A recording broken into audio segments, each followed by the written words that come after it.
आज का दिन 2 अक्टूबर बहुत ही हार्दिक शुभकामना का दिन है, क्योंकि इस समय एक ऐसे व्यक्ति का भारत में जन्म हुआ जो भारत के लिए समझिए कि आजादी का मुख्य कारण बने। उनका नाम है महात्मा गांधी जी।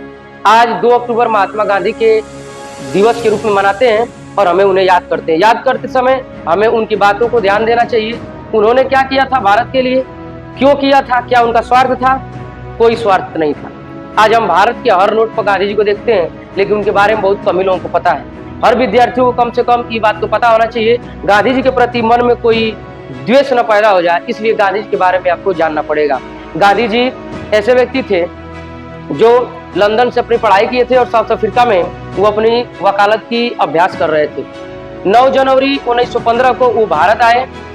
उस दिवस को हम प्रवासी दिवस के रूप में जानते हैं। भारत में आने के बाद उन्होंने देखा कि भारत के लोगों के बीच ब्रिटिश हुकूमत का बहुत ही कष्टदायक पीड़ाएं, लोग त्राही त्राही कर रहे हैं, लोगों को अपनी स्वतंत्रता नहीं है, लोग गुलामी से एकदम ग्रसित हैं, लोग अपने ही खेतों में टैक्स दे रहे हैं, लोग अपने ही कपड़ों के लिए टैक्स भर रहे हैं, लोग अपने ही द्वारा तैयार किए गए मालों का टैक्स दे रहे हैं। उनके लिए कुछ नहीं बच रहा है, खाने तक को नहीं जुट रहा है। आज हम जो कलम कापी लेके पढ़ रहे हैं उसका अधिकार नहीं था, हमें केवल खेतों में मजदूरी करने का अधिकार था। महात्मा गांधी ने वो अधिकार हमें दिलाने का काम किया। महात्मा गांधी के साथ अनेकों क्रांतिकारियों ने हमारे देश के लिए कुर्बानियां दी, लेकिन उनमें से आज हम केवल महात्मा गांधी के बारे में जानेंगे। महात्मा गांधी ने मुख्य धाराएं पैदा की जिन्हें हम अहिंसा के नाम से जानते हैं। आज हम हिंसा के नाम से बहुत से युद्ध जीत सकते हैं, लेकिन अहिंसा के रूप में उन्होंने युद्ध नहीं, पूरा एक देश आजाद करा दिया।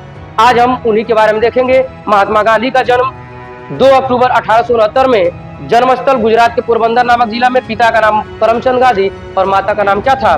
पुतलीबाई था। उनका बहुत कम उम्र में ब्याह हो गया था, जिसके पत्नी का नाम था कस्तूरबा गांधी। और शिक्षा के बारे में आप होगा, शिक्षा यूनिवर्सिटी कॉलेज ऑफ लंदन से प्राप्त किए थे। इनको महात्मा की उपाधि 1919 में रविन्द्रनाथ टैगोर ने दी थी।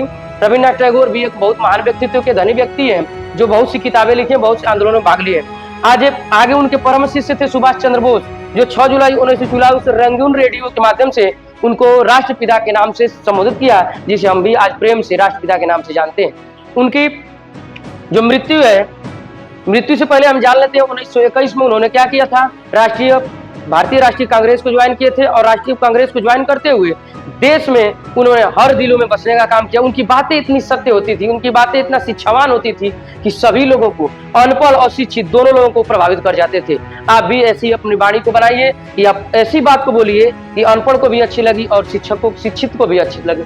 1930 में इन्होंने नमक सत्याग्रह तोड़ा था, जिसमें अंग्रेजों ने नमक के लिए टैक्स लगा दिया था, जिससे इन्होंने नमक खुद बनाने का दायित्व उठाया और अध्यक्षता की।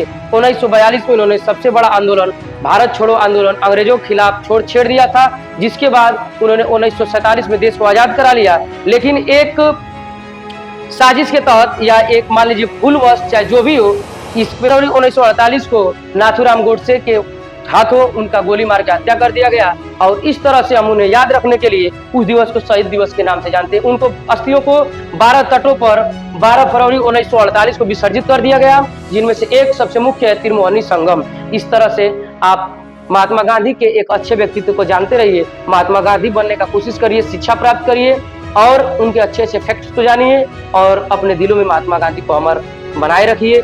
इस तरह से मैं भारत माता की जय और महात्मा गांधी अमर रहे और उनका आशीर्वाद हमारे भारत पर हमेशा बनता रहे। धन्यवाद।